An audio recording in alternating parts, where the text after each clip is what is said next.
time for skyHigh's big break. Unfortunately for him, he's up against the wrecking ByuL, a player who has so much experience. I recognize this guy's face, definitely seen him before, a lot. Yeah, me too. Just didn't know he was skyHigh. Well, now he can put a face to the name as he makes his big debut here. ByuL, of course, of Incredible Marathon. Always a very strong player in Pro League, one of the most winning players on that list, actually. Yeah, absolutely. One of the favorites by far to get out of this group. This guy really was always a decent player, even in his Fnatic days. But right now, man, he is like top tier. I think this guy is absolutely Code S level. Could go as deep as the round of 16, I think. I would even predict this much. Yep. Him not getting out of this group would be a big upset. Me too. I agree exactly the same.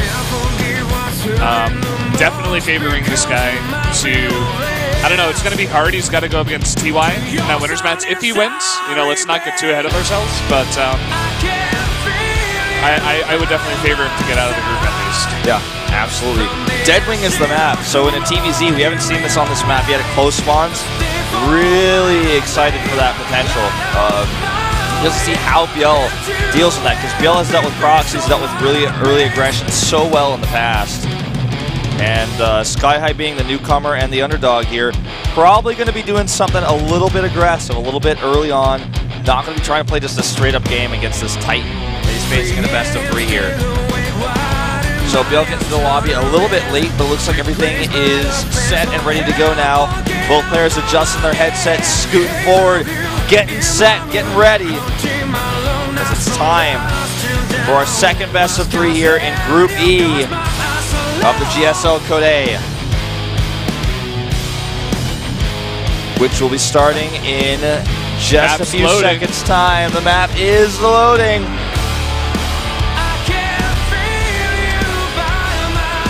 I can feel you by my side, Brendan. Okay, the map glitched, but it's done now. It's loaded. This is the GSL Code A, the qualifier tournament for the GSL Code S, the hardest StarCraft II tournament there's ever been.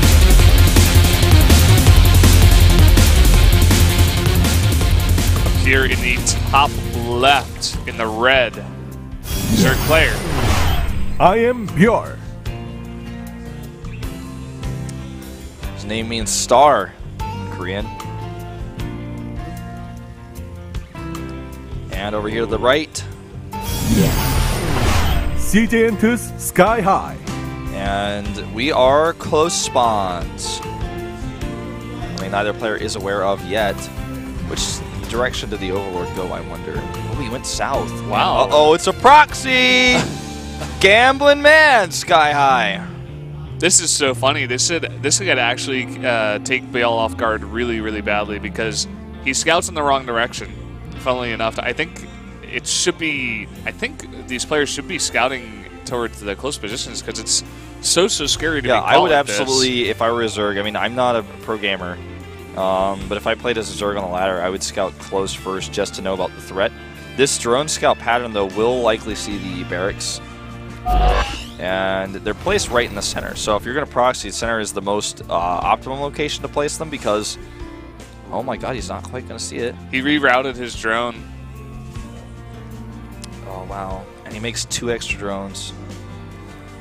But the middle of the map is the most optimal place to place them. Even though close spawns, you could place them, like, you know, below those 2 mineral patches that are right above where they're being placed now.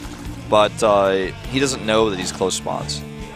And in fact, he might be thinking, like, I guess I'm not, because he hasn't seen an Overlord yet. I would really expect an Overlord scout to go towards the close first. He's going to go check that now. And we'll be able to see it pretty easily here with that SCV. And the spawning pool goes down after 2 additional drones. No gas or anything like that. No. So now ByuL is pretty aware of the fact that skyHigh is in fact in the top right. But he doesn't yet know about this push. Yeah, bunker will be started as soon as he has the minerals for it. There's no Overlord to spot for this. And this drone is going to find out a bit late here. Need to start that bunker. But surprised he's not. It's going to start it now here behind the gas. There's no vision of this. But ByuL does know he's going to pull some drones here. He's got to. What else could it be? I can't believe he's only pulling 3. 3 bunkers started. It's going to be a tight wall. And yeah, that's definitely not enough drones to be pulled. Nope. Starts 3 spines himself in response. Same cost here. But the bunkers are already going to be up in range of the hatchery, and the spine crawlers are not going to be in range of the bunkers. The Lynx coming out just a bit too late here as well. And those bunkers are, of course, all in range of the hatchery. And these Marines are just going to be able to poke at those spine crawlers, get them pretty low, and just go back into the bunkers whenever they want. Yeah, so smart, because he can kill the hatchery whenever he wants, so focusing on the spines is the more dire situation. Yeah, if he kills the hatch first, then he can delay some mining. But it doesn't really matter because there's not enough drones to really warrant the hatchery being killed, affecting the mining too much. Yeah. Here's the unburrow and move forward.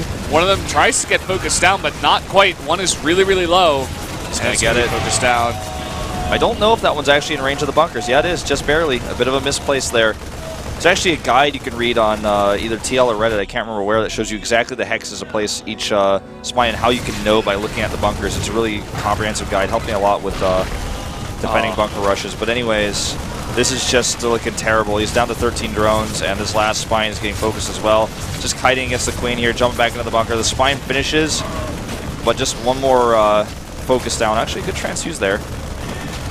Yeah, but he's got those SCVs behind to repair, and they're never going to go down. Just rallying more and more Marines.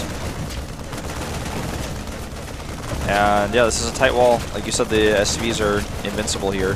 Queen pops out to take some damage. Even the egg is tanking here a little bit, honestly. Probably should focus the hatch. Command Center is now queued. And he's got a second spine here, but it's still not going to be able to out DPS the repair on those SCVs. It's costing him money, sure. Even with the Lynx here, I don't think he's going to be able to out DPS that. I just don't think so. All the Lynx do go down, and the Queen goes down itself as well. Hatchery now down. And now he's contained. He doesn't have any gas to make a baneling nest or Lynx speed. How low is that bunker getting? I don't think it looked like it got kind of low there for a second, but I don't think it can be killed, like I said. Yeah, no, it's not even. Not with 3 SCVs repairing, but the damage has already been done. I mean, he's forced so many spine crawlers, forced a bunch of Lynx. The hatchery is down. This is almost, to me, like this, the salvage on the one bunker is like baiting him, like, I dare you to try to break out with your Lynx. I dare you. He's like, I double dog dare you, middle school style. What was the meaning of that anyways, double dog there? I never really did understand. I have no idea. There's like no dogs involved in dares in most cases. No. I never really understood the phrase. I'm glad to know that they said that in New York too. It wasn't just it wasn't just the thing where I was from. It's like you're a dog if you don't accept the dare or something? I don't know. You're a double dog. You're a double dog. It's a double dog dare. Maybe that's what it is, actually. Scan goes down, he's like, oh, no gas, I'm totally safe. Yeah, he's got 2 CCs behind this. He's got everything he could ever want, and ByuL is just breaking down some rocks. His response here is to just take his natural once again.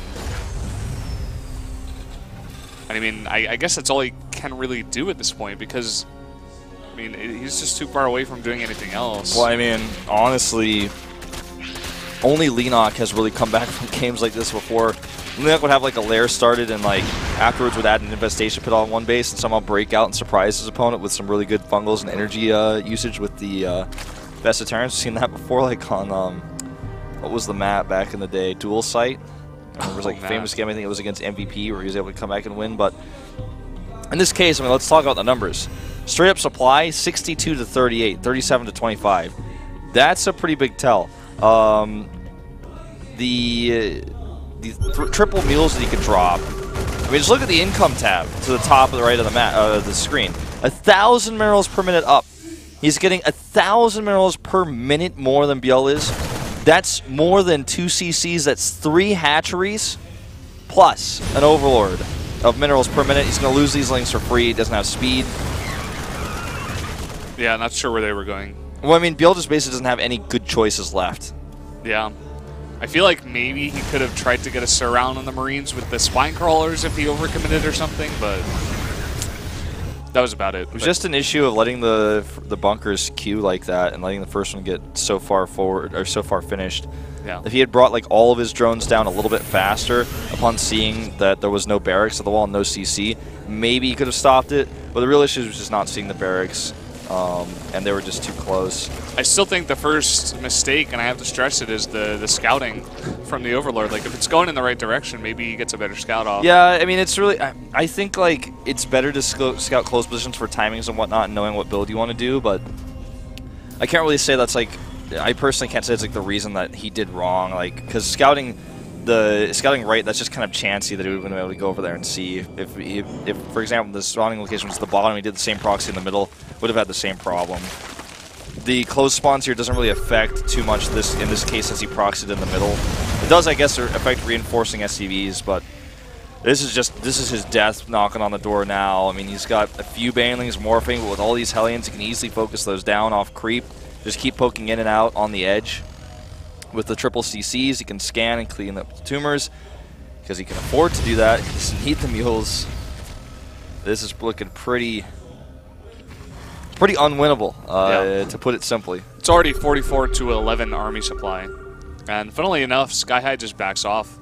Yeah, he knows that like he basically has his game won. The only thing he could do is attack and make a big micro mistake, or just lose all of his army for any particular reason. Like maybe there's like some crazy reason, like baneling landmines in a weird place and he loses his whole army. Then maybe ByuL comes back. So why not just get up towards max? He already has 1/1 upgrades. He's getting 2/2. He's got stim, combat shields.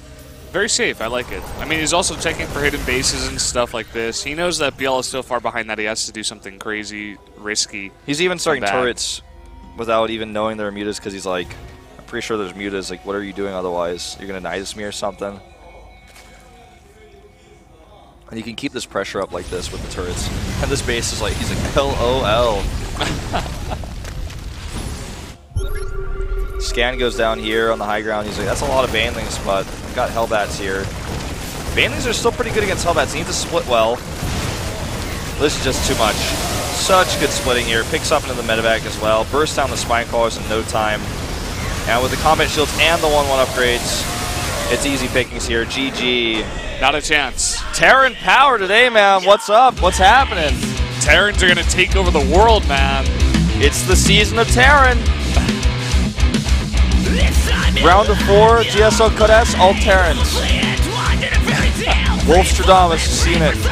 I've seen the future. There'll be 4 chosen Terrans. They'll make it out of Code A, or 3 out of Code A to join Mara. There'll be 4 Terrans, and they will all be on the round of 4. It's gonna happen.